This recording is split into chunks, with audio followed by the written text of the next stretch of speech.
UEFA champions league pre ക്വാർട്ടറിൽ ഇന്ന് Real Madrid Manchester city വമ്പൻ പോരാട്ടം അരങ്ങേറും. ചെൽസി PSG സൂപ്പർ പോരാട്ടവും ആരാധകരെ കാത്തിരിക്കുന്നുവെന്ന് സ്പോർട്സ് ഡെസ്ക് റിപ്പോർട്ട് ചെയ്യുന്നു. അനിൽ വാസുദേവ് വിവരങ്ങളുമായി ചേരുന്നു. Anil, good morning. പറയൂ അനിൽ, അഹമ്മദാബാദിലെ അനുഭവം എങ്ങനെ ഉണ്ടായിരുന്നു? Good morning S K. വൻ അനുഭവം അങ്ങനെ തന്നെയാണ് പറയേണ്ടിയിരിക്കുന്നത്. കാരണം ലോകത്തെ ഏറ്റവും വലിയ സ്റ്റേഡിയം, അവിടെ 1,32,000 കാണികൾ, അവർക്കൊപ്പം വരുന്ന ഇന്ത്യയിലെ ഏറ്റവും വലിപ്പത്തിലുള്ള സ്റ്റേഡിയം അതാണെന്ന് തോന്നുന്നു അല്ലേ?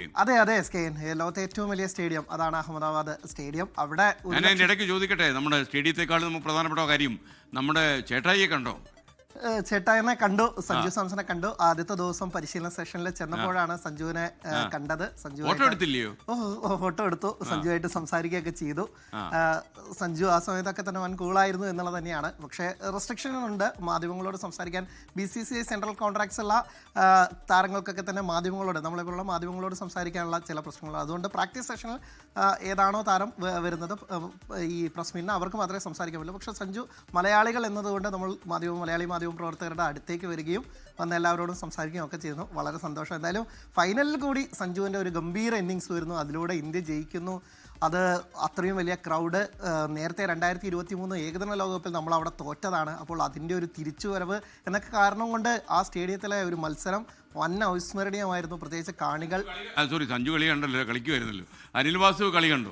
മത്സരം കണ്ടു എസ് കെ. മാച്ച് അക്രഡിറ്റേഷൻ കിട്ടിയില്ലെങ്കിലും എങ്ങനെയൊക്കെയോ ടിക്കറ്റൊക്കെ ഒപ്പിച്ച് അടുത്ത് കയറി. അതും കാണികൾക്കൊപ്പം ഇരുന്ന് കളി കണ്ടതാണ് വല്ലാത്തൊരു അനുഭവം. കാരണം മാച്ചിന് വേണ്ടി നമ്മൾ ഈ പ്രസ് ബോക്സിൽ ഇരുന്ന് കളി കാണുമ്പോൾ അവിടുത്തെ പുറത്തെ ആരവങ്ങളൊന്നും കേൾക്കാൻ പറ്റില്ല. പക്ഷേ ഗാലറിയിൽ ഇരുന്ന് കളി കാണുമ്പോൾ അതും ഇത്രയും 1,00,000 കാണികൾ എന്ന് പറയുന്നത്, അവർക്കിടയിൽ ഇരുന്ന് ഓരോ വിക്കറ്റും അല്ലെങ്കിൽ ഓരോ മൊമെന്റും ആസ്വദിക്കുക എന്ന് പറഞ്ഞാൽ അത് വല്ലാത്ത. എന്തായാലും നല്ല എക്സ്പീരിയൻസ് മനസ്സിലായി.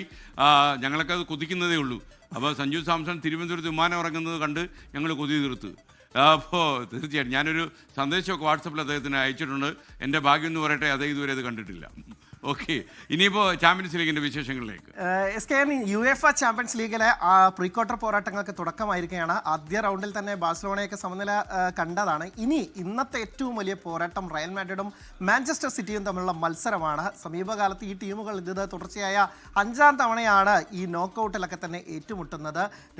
യൂറോപ്പിലെ 2 മികച്ച ടീമുകൾ മുഖാമുഖം വരുമ്പോൾ ആരാധകർക്ക് വലിയൊരു ആവേശ പോരാട്ടം തന്നെ കിട്ടുമെന്ന പ്രതീക്ഷയിലാണ്. പക്ഷേ റയൽ മാഡ്രിഡ് അവർക്കൊരു പരിക്കിൻ്റെ പിടിയിലാണ്. പ്രത്യേകിച്ച് അവരുടെ സമീപകാലത്തെ ഫോമൊക്കെ തന്നെ ചില ആശങ്കകളാണ്. പ്രീ ക്വാർട്ടറിലേക്ക് നേരിട്ട് യോഗ്യത നേടാനായില്ല. ബെൻഫിക്കയ്ക്കെതിരെ പ്ലേ ഓഫ് ഒക്കെ തന്നെ കളിച്ചാണ് അവരെത്തിയത്. അതേസമയം മാഞ്ചസ്റ്റർ സിറ്റി ആവട്ടെ നേരിട്ട് അവസാന 16ലേക്ക് മുന്നേറുകയാണ് ചെയ്തത്.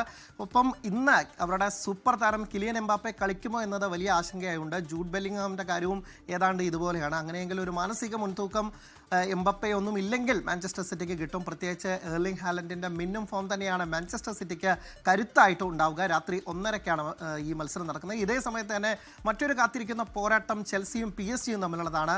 സമീപകാലത്ത് ക്ലബ്ബ് ലോകകപ്പിൻ്റെ ഫൈനലിൽ ഏറ്റുമുട്ടിയ 2 ടീമുകൾ. അന്ന് ചെൽസി 3-0 PSG അട്ടിമറിച്ചുകൊണ്ടാണ്, അല്ലെങ്കിൽ അന്ന് ജയിച്ചുകൊണ്ടാണ് അവർ കിരീടം നേടിയത്. അതിന് മറുപടി കൊടുക്കാൻ PSG-ക്കാകുമോ അതോ ചരിത്രം തുടരാൻ അല്ലെങ്കിൽ വിജയ തുടർച്ച ചെൽസിക്കാകുമോ എന്നൊക്കെ തന്നെ ആകാംക്ഷയിലാണ്. ഒപ്പം തന്നെ ഇന്ന് രാത്രി 11:15 ആഴ്സണലിൻ്റെ മത്സരമുണ്ട്. അവർ ബയർ ലെവർക്യൂസിനെയാണ് നേരിടുന്നത്. അതേസമയം 1:30 ബോഡോ ഗ്ലിമിറ്റ് എന്ന് പറയുന്ന ഒരു കുഞ്ഞന്മാർ, ഈ ടൂർണമെൻറ്റിലെ ഒരു കറുത്ത കുതിരകളെന്നോ അല്ലെങ്കിൽ എന്നൊക്കെ വിശേഷിപ്പിക്കാവുന്ന തരത്തിൽ വമ്പൻ അട്ടിമറികളിലൂടെ മുന്നേറി വന്ന ഒരു ടീമിൻ്റെ മത്സരമുണ്ട്. അതും ആരാധകർ കാത്തിരിക്കുകയാണ്. എന്തായാലും പ്രീ ക്വാർട്ടറിൻ്റെ ആദ്യ പോരാട്ടങ്ങൾക്ക് ഉജ്ജ്വല തുടക്കമായിരിക്കുകയാണ്. അതിൻ്റെ സെക്കൻഡ് റൗണ്ട് അല്ലെങ്കിൽ 2ാം ദിവസത്തെ മത്സരങ്ങൾ അതിനേക്കാൾ കൂടുതൽ കളറാകുമെന്ന കാര്യത്തിൽ തർക്കമില്ല. SK, ലോകത്തെവിടെയായാലും ഏത് സമയത്തും 24 വാർത്തകളും ഓഗ്മെന്റഡ് റിയാലിറ്റി പാക്കേജുകളും എക്സ്പ്ലെയിനറുകളും വിശദമായി കാണാൻ ഞങ്ങളുടെ യൂട്യൂബ് ചാനൽ നിങ്ങൾക്ക് സബ്സ്ക്രൈബ് ചെയ്യാം.